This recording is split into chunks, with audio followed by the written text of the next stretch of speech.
Hare Krishna. Welcome to Tax Guru YouTube channel. This is Sir Honar Pingai, practicing chartered accountant based in Mumbai, also partner in Mutilal and Associates LLP, member firm of Marks Network. Welcome to the video series on Income Tax Act 2025, and today is episode 4, and we are going to start with important definitions part 1. So let's dive into it. Let me allow to share my screen.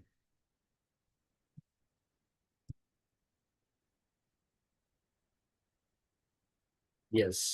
So, welcome back to episode 4 of a complete Income Tax Act 2025 Masters series. In our previous episode, we explored what architecture of the Income Tax Act 2025.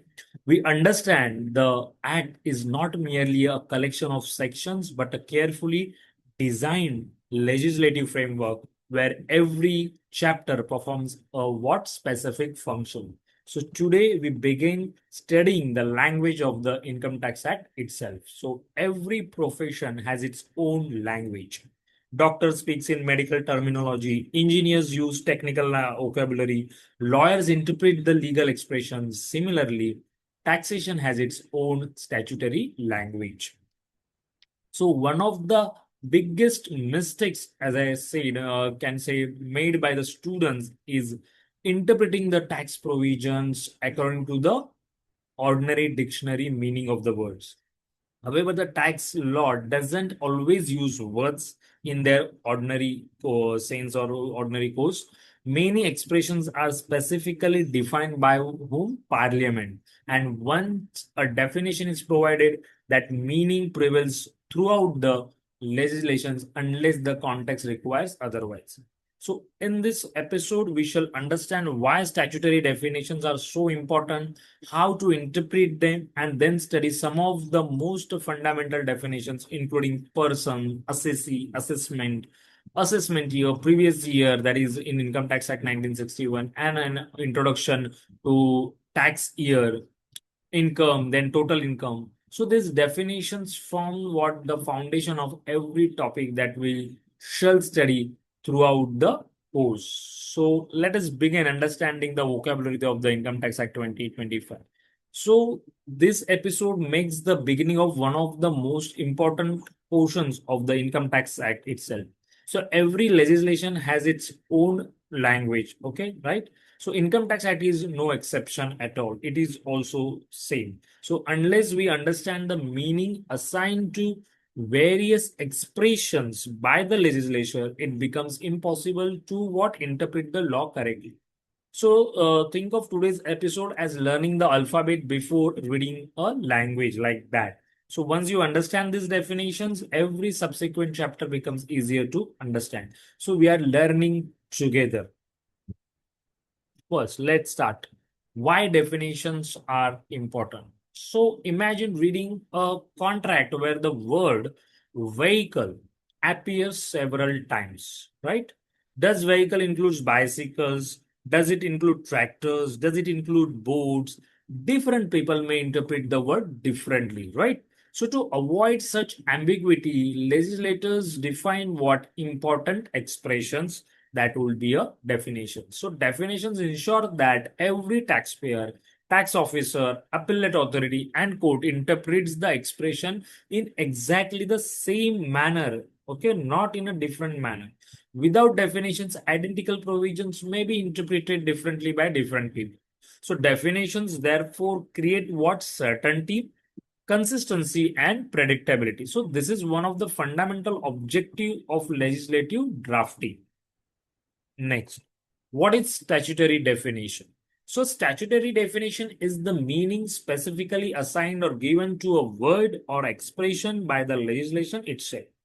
Once the parliament defines an expression, we cannot substitute our own understanding. For example, the ordinary meaning of the word person usually refers to a human being, correct? However, in taxation, the expression person includes what many entities that are not human beings, such as companies, firms, local authorities, trust, and other artificial juridical person. So this illustrates what an important principle.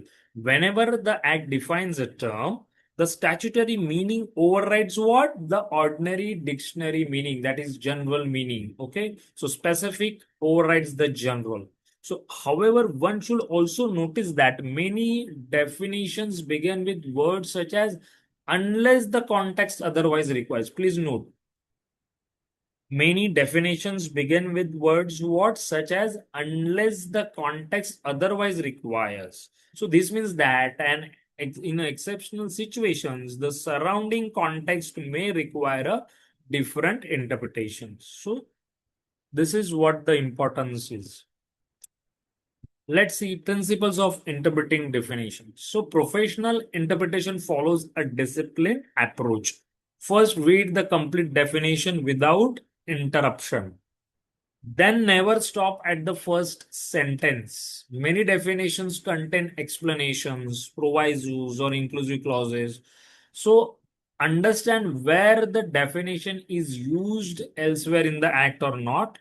Then read connected provisions also, very important. Then appreciate the legislative objective behind the definition. A definition should never be memorized. Please remember this. A definition should never be memorized without understanding its purpose. Means in our academic days, many of us do this. But the true approach is what we need to understand its purpose, its context. So professionals interpret the definitions conceptually rather than mechanically. That is very important. So types of definition used in tax laws. Let's that also understand. Okay. Exhaustive, inclusive, exclusive, deeming, contextual. So not all statutory definitions are drafted in the same way. There are several styles of legislative drafting, like exhaustive, as I said, that is the list available in front of you, inclusive, exclusive definition. So, exhaustive definition provides what? A complete meaning. Exhaustive means complete meaning. Inclusive definition expands the ordinary meaning by adding more items. Please note down this. We read it, but we don't understand meaning till our professional practice also started. So please use this video series to know once again the act itself, the law, what law says. So exhaustive definition provides what? Complete meaning. Inclusive definition expands the ordinary meaning by adding more items. Exclusive definition specifically does what? Excludes the certain items. Deeming definition creates a legal fiction, right? By treating something as existing even though it may not exist in the ordinary life. So that will be treated as deeming definition. And the contextual definition applies only in a particular situation or a chapter specific to that particular. So that will be treated as a contextual definition. So recognizing the drafting style helps professionals correctly interpret the legislative intent. So that is very important. Those who are in a litigation practice or want to explore that part, study this way. Just I'm suggesting it. It will definitely add value to your litigation practice. Let's understand the inclusive definitions. Okay. So here tax laws frequently use the word includes. Whenever the legislature says that an expression includes certain items, it usually intends what? To enlarge the ordinary meaning, right? To enlarge that particular meaning, ordinary meaning, word use include. So, for example, if the law states that income includes dividends, so it doesn't mean that income consists only of dividends. Please note, please understand this. What is the example? If the law states that income includes dividends, it doesn't mean that income consists only of the dividends. So rather, dividends are specifically added to the ordinary concept of income. So inclusive definitions are therefore open-ended and are intended to broaden the scope of taxation wherever appropriate. Please understand, inclusive definitions are therefore what? Open-ended and are intended to broaden the scope of taxation wherever appropriate. So students should never mistake an inclusive definition for an exhaustive one, right? let's understand that exhaustive definition. So another common drafting style uses the word means. So when the legislature says that an expression means a particular thing, it usually intends what to provide a complete and exhaustive definition. They didn't have a scope. The scope is generally confined to what is expressly stated there. So, for example, if a provision state that X means A, B, and C, X means A, B, and C, then ordinarily D cannot be added by that interpretation. So that is the meaning of exhaustive definitions, right? Inclusive, it is a open-ended and broader. Exhaustive is a close-ended. Like if a provision state that X means A, B, and C, then ordinarily D cannot be added by interpretation. So therefore, while includes expands the scope, means what means generally it restricts it. Okay, that is a exhaustive. So this distinction is extremely important in tax litigation. And when you understand the law like this, it will be very easier to you. And when we mechanically just read, just memorize, it will don't have purpose. It will solve your purpose in a short term, but in a long term, the approach of understanding the concept context will help you to remember it a long period of time. So let's understand comparison with the Income Tax Act 1961. So, although the Income Tax Act 2025 has introduced a modern drafting style, but basically philosophy regarding the statutory definitions continues from the Income Tax Act 1961 only. So, both legislations recognize that definitions are the foundation of interpretation. However, the new act adopts a more what reader-friendly structure, reader-friendly approach. So, several provisions have been what reorganized. Language has been tried to simplify. Cross references have been reduced wherever possible, and the objective is not to substantially alter every legal concept but to make the legislation what easier to read, understand, and administer. So you will find the same definition, same words here also. So the professionals familiar with the Income Tax Act 1961 will notice continuity in what principles but significant improvement in the legislative presentation. So let's start with the definition of a person, the starting point of taxation. Very important. So before the Income Tax Act can levy tax, it must first identify who can be taxed. So this is why the definition of person is one of the most fundamental definitions in the entire legislation. So in ordinary English, the word person, as I said earlier slide, generally refers to human being.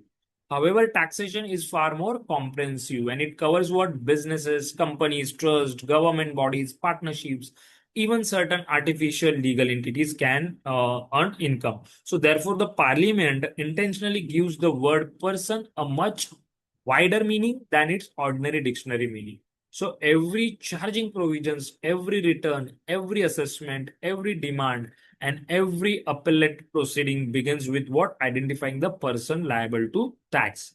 So without determining the taxable person, no further step under the act can proceed. So this is why professionals often say every income tax case starts with identifying the person itself. Let's see categories of the person under the Income Tax Act. Okay. So the Income Tax Act, we keep with a Act also with you while you are watching this video for your ready reference. Okay. So the Income Tax Act recognizes several categories of taxable persons. So each category has its own taxation rules, tax rates, and compliance requirements. So let us understand each category briefly.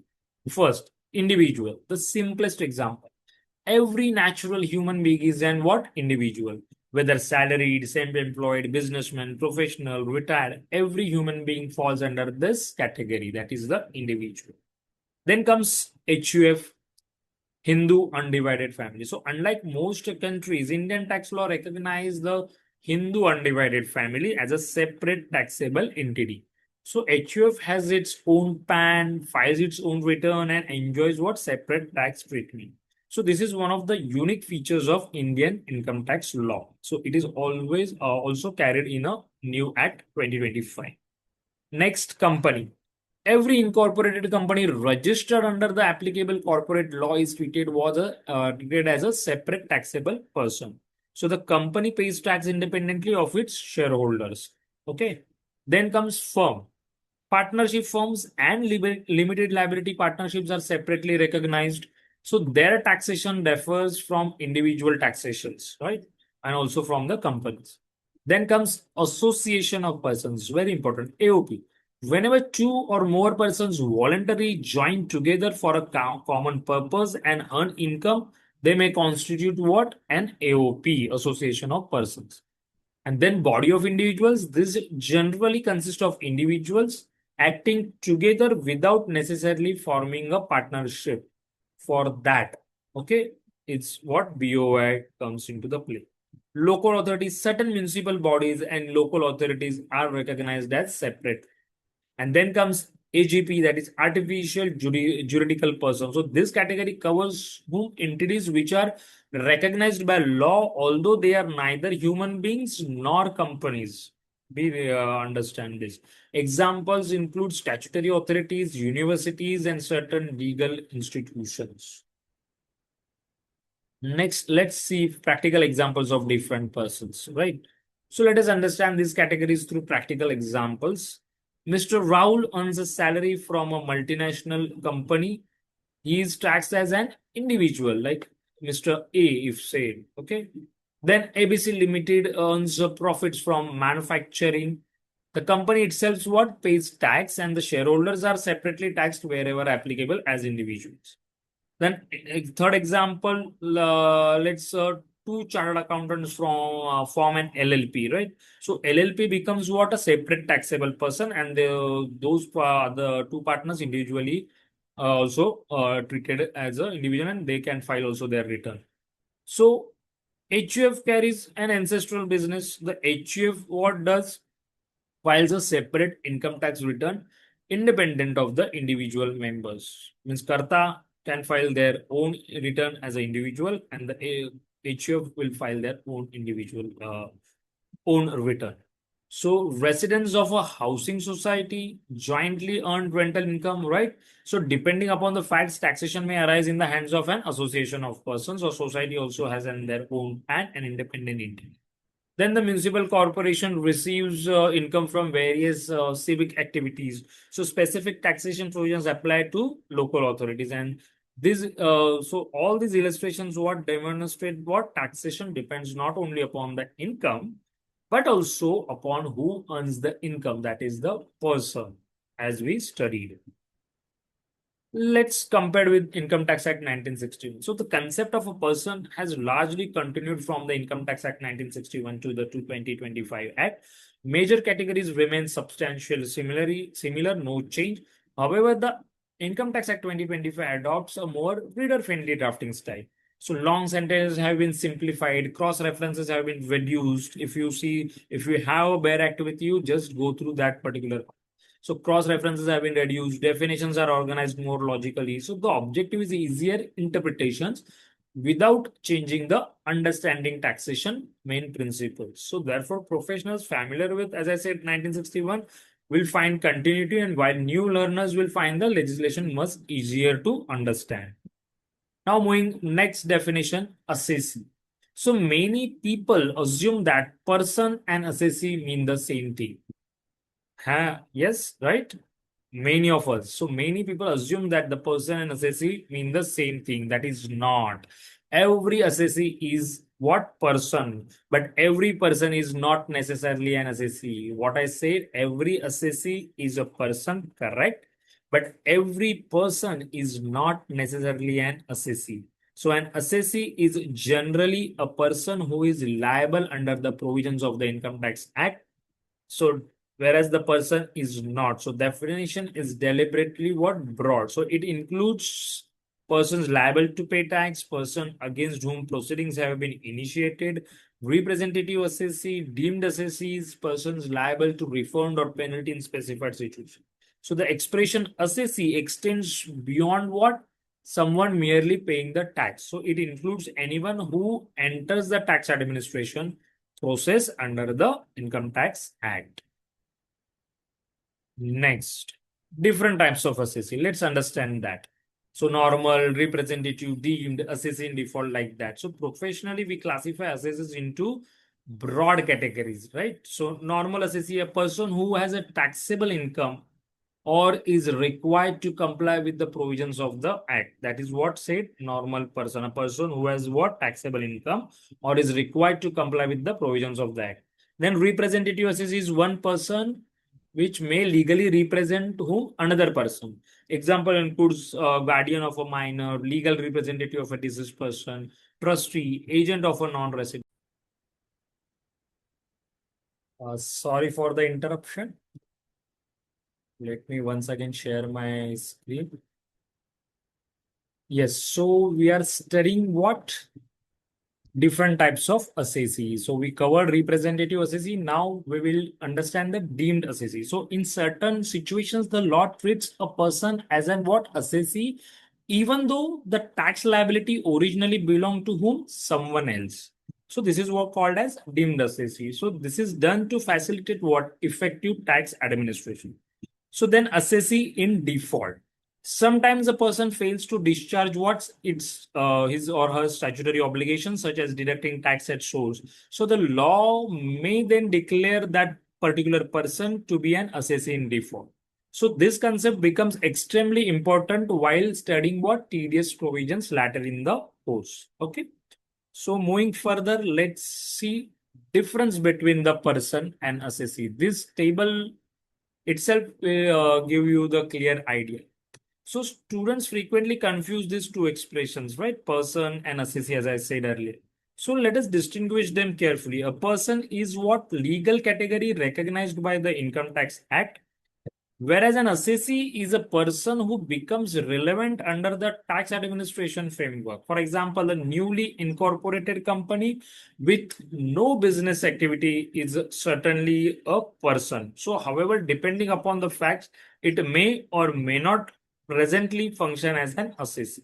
So similarly, a representative of a deceased taxpayer becomes an what assessee for a specific legal purpose, even though the income originally belonged to someone else. So therefore, person identifies who exists, whereas assessee identifies who is answerable under the act. Very important distinguish. Person identifies who exists, whereas assessee identifies who is answerable under the act. So that is the conceptual distinction. Okay. Let's move further. Let's understand assessment. What does it mean? So one of the most frequently words used in Income Tax Act is what? Assessment. Correct? So means many students incorrectly believe assessment simply means what? Issuing a notice. No, not like that. In reality, assessment is much a broader concept. Assessment refers to the legal process through which taxable income and tax liability are what determined in accordance with the provisions of the Act. Please understand this. Assessment refers to the legal process through which taxable income and tax liability are determined in accordance with the provisions of the Act. So, depending upon the circumstances, assessment may involve what? Examination of the return, verification of documents, calling for information, determination of taxable income, calculation of tax, and passing of an assessment order. So, this is what a process. So, assessment therefore represents the culmination of a several statutory what procedures. So the Income Tax Act 2025 continues the well-established assessment framework of old Act Income Tax 1961, while aiming for greater what, as I said, simplification, increased digitalization, and enhanced what transparency compared to the earlier regime under the Income Tax Act 1961. Let's move on further. Let's understand the assessment year concept under the 1961 Act, right? So one of the first questions every student asks, what is an assessment year, right? So under the Income Tax Act 1961, students became familiar with the two different concepts, correct? Previous year, assessment year. Students or as a professionals, we also, everyone, those who are dealing with this Income Tax Act. So there are two words, previous year and assessment year. So income was earned during the previous year but assessed during which year? Assessment year. So these distinctions often confused general public, taxpayers, because two different years had to be remembered for one taxable transaction. And that is here the role of the Income Tax Act 2025 comes into play, where it has attempted to simplify this framework by introducing what? The concept of tax year. So consequently, the historical distinction between previous year and assessment year has been streamlined for most of the practical purpose. So, however, every tax professional must understand what earlier terminology, because what a large body of juridical precedents relates to the 1961 Act in future also. So we need to be remember those concepts, but from 26-27 onwards, it will be treated as a tax year. So order assessments and litigation continue to use the previous year assessment year framework. Comparative understanding is essential for practice, right? So therefore, even while studying the new act, knowledge of the earlier concept remains what? Valuable and valid. So let's see a tabular format, previous year versus assessment year versus tax year also. So this is perhaps one of the most welcome simplification, as I said, introduced by the Income Tax Act 2025. So let us understand visually. Under Income Tax Act 1961, suppose a salary was earned between 24-25. This period it was called as a previous year, and the tax on that income was determined during which year? 25-26. That is called as assessment year, right? So therefore, students always had to remember two different years. But under the Income Tax Act 2025, this legislation adopts what concept of a tax year, aligning the taxable period more directly with the income period and simplifying the terminology. For therefore, for 26-27 tax year, income earned in 26-27 tax year, it assessed in a tax year 26-27, like that. So this change reduces unnecessary complexity while preserving the underlying taxation principles, right? So it is an excellent example of what legislative simplification without altering the substantive tax liability. Let's understand timeline illustration, right? So Income Tax Act 1961 to Income Tax Act 2025. So let us compare the two systems. Imagine you receive professional income during the financial year period. Under the 1961 Act, income belongs to the previous year, and tax proceedings were identified with what? Assessment year. So here, students get consistently asked which previous year, which assessment year, like that. So, Income Tax Act 2025 what reduces this complexity by using a more initiative terminology. This simplification helps what? Everyone, students, taxpayers, litigation practitioners, small businesses, professionals, administrators, everyone. So, one of the objective of the new act is not merely changing the words, but making the act itself easier to understand. Let's understand next definition of income. Okay.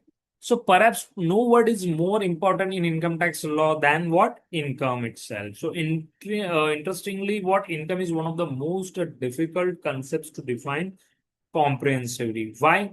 Because human economic activity constantly what? Evolves, changing. New business models emerge, digital assets appear, financial products changes. If a parliament attempted to provide an exhaustive definition, definitely many future forms of income might escape the taxation. Therefore, it will be what? Inclusive type of definition. Therefore, the Income Tax Act traditionally adopts an inclusive definition of income. So this means the ordinary understanding of the income is expanded by specifically including various receipts that Parliament intends to tax in future. So consequently, income under tax law is generally much wider than accounting income or dictionary meaning of it. So this is one of the most important conceptual foundation of the income tax jurisprudence, right? So now you are very better clear of inclusive and exclusive, right? Inclusive will be broaden, exhaustive will be, sorry, exhaustive, not exclusive, exhaustive will be the very specific particular. So therefore the income definition is what type of?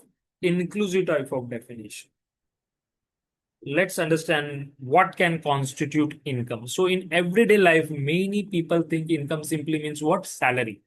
However, income tax law recognizes the numerous categories of income. For example, salaried employee earns salary, trader earns business profits, chartered accountant earns professional receipts, then landlord earns income from house property, that is rental income, and investor earns capital gains, investment income, depositor earns interest income, shareholder may receive dividends, freelance earns consultancy income. So these are the very different terminologies are uses for the income.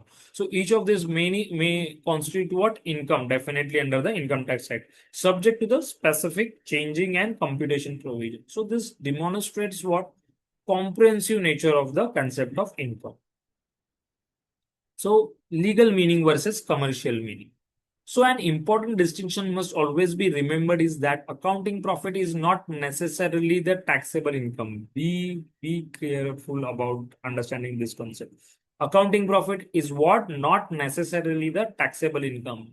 Commercial income is not always statutory income. So similarly, taxable income may differ significantly from the accounting profit because tax law contains what specific inclusions, exclusions, deeming provisions, deductions, exemptions, disallowances. For example, a company may report one profit in its financial statements but compute a completely different taxable income under the Income Tax Act, right? So therefore, what never assume accounting figures automatically becomes your taxable figures or taxable income. So tax computation always follows the statutory provisions. Let's understand total income. This is also very important. So once individual sources of income are identified, the next step is determining what total income. So this is not merely the alpha arithmetic sum of all receipts, right? Please remember total income. No, don't go into the terminology or the word. So this is not a sum of all receipts. This computation follows a systematic process. The act requires what income under each head to be computed separately. Then we need to adjust what set of losses, carry forward adjustment, deductions wherever permitted, other statutory adjustments, exemptions. Then only after completing this entire process, we arrived at total income. So many of professional students get confused. Total income, gross total income. They take it as a total income. Whenever you see in the act itself, the word defined total income. Total income is after every deductions, exemptions. That is what your taxable income, we can say total income. So tax rates are then applied to this figure, total income. Okay. So therefore, income is the starting point. Total income is the destination. Income is the starting point. Total income is the destination. Okay. So that is very, very important and key difference. So let's understand flow of income computation. So here we may conclude technically this session, but there is a lot of thing after that also. So every tax computation follows this sequence. What step one, identify the income, then classify it under the appropriate head, then compute income under each head according to the specific provisions of that particular head, then apply rules relating to the set of carry forward of losses wherever applicable, then allowed deductions as permitted by the act. Then step 6, arrive at the total income and then apply the relevant tax rates to determine the tax liability. So this all structured approach here forms the backbone of the income tax computation and will be explored in detail in the latter models of this our master series. So now let's understand. We will definitely learn many definitions in the second part of it. Let's now see how to remember the important definitions. That is also very important. So we may wondering by this stage there are so many definitions, of course, here and also coming in the future parts. How can I possibly remember all of them? Right, in our academic days also we struggle with that. So don't begin by memorizing the definitions. Begin by what? Understanding them. Understand the concept, context, logic. So professional tax experts rarely memorize the provisions. If you see at a higher level, those professions are not memorizing. They are understand the concept and therefore they can deliver it without any hesitation. So instead they understand what concept, legislative purpose, and where the definition fits within the act. So the let's see a practical study strategy, right? Group similar definition. What is it? For example, person group. Under that, person, individual, company, firm, HUF, AOP, BOI, all these definitions will come under the person group. So these all answer one question: who can earn income? So that time you will like this. You need to who can earn income? Person, individual, company, firm, HUF, AOP, BOI, all those. That is under person group. Then comes assessment group. Under that, we can say assessee, assessment, assessment order, tax authority, like this. So, who is assessed and how? So, there assessee, assessment, assessment order, tax authority. So, this particular group is of assessment group. Then comes income group. In that, you can take it income, total income, tax here, like. So, understand or give some preference like this so that it will be definitely easy to recollect any concept of the definition. So instead of learning 50 separate definitions, learn them in a logical cluster sequence. So how professional retain information for years is this way. Let's understand common mistakes by students and professionals. So many times what over the years certain mistakes repeatedly appear in examinations as well as in a professional practice. So first mistake is using what ordinarily meaning, understanding English instead of statutory meaning. So, for example, of that, a person may think person means only a human being, but the Income Tax Act recognizes many non-human entities, right? So, always prefer the statutory definitions over your dictionary meaning. Then this will be definitely this approach will definitely enhance your litigation who are want to explore or who are in a litigation practice. So reading only the first line, many important conditions appear in explanations, provisos, exceptions. So never stop after reading the opening sentence. Read it completely, read it truly, read the references if given, and then understand that particular definition. Then it will be complete. So the ignoring amendments, tax law evolves continuously changing. A definition studied from an old book may no longer represent the current legal position. And as a legal practitioner, you need to be updated.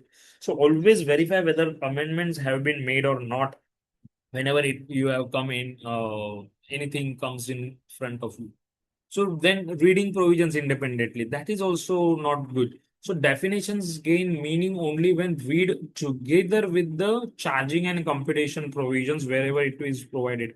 Right. So need to be combined together and then you come to the conclusion of that particular definition of the meaning.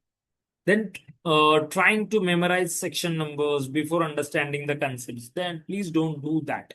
Conceptual clarity should always come first and it will retain for a long period of time, as I said.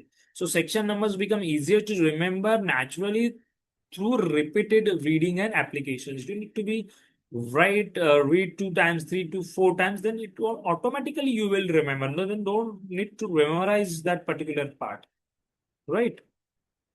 Then let's see how professional approach the reading the definitions. So the experienced tax professionals, wherever they encounter an important definition, they ask 5 questions. Why has Parliament defined this term? So every statutory definition exists for a purpose or reason behind that. Then they ask the second question, where else is the definition used? Wherever it is used. Some definitions apply throughout the act, others operate only within the specific chapter, and it is different in the meaning in the other chapter. Then they ask, does the definition expand or restrict the ordinary meaning, that is inclusive or exhaustive? So observe whether the legislature used words like means, includes, means for exhaustive, includes for inclusive, and deemed to be, that is deemed provision. So this drafting techniques completely change your what interpretation, right? So next they ask, are there judicial decisions explaining the definition? That is also important. Many definitions have evolved through decades of judicial interpretations also. So understanding case law often becomes what essential. Then they ask last fifth question, can I explain this definition to a client in a more simple language? If you can explain it simply, right? If you probably have what not fully understood it yourself, then you cannot explain to your client, right? So professional excellence lies in a simplifying the complexity. You did it first, you grabbed it, you grasp it, understand it, and then you can uh, explain to the someone else, your client or your assistant, right? That is the approach professionals follow. Let's compare with Income Tax Act 1961.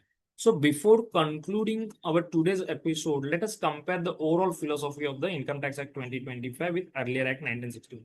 So fundamental legal concepts remain substantially similar.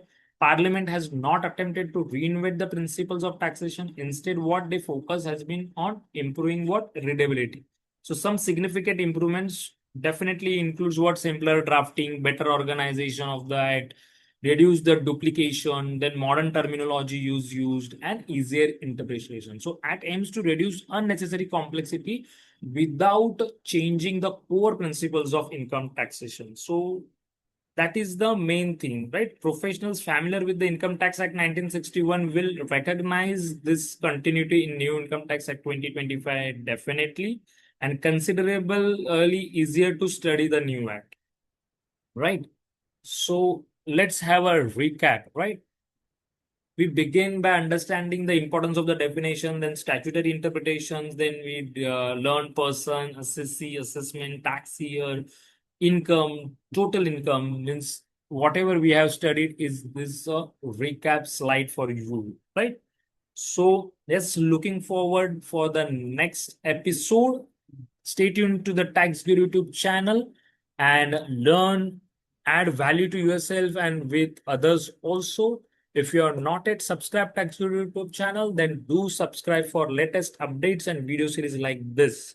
Hope you are gaining valuable knowledge from all these video series and updates we are conducting on our Tax Guru YouTube channel. So stay tuned to the Tax Guru YouTube channel.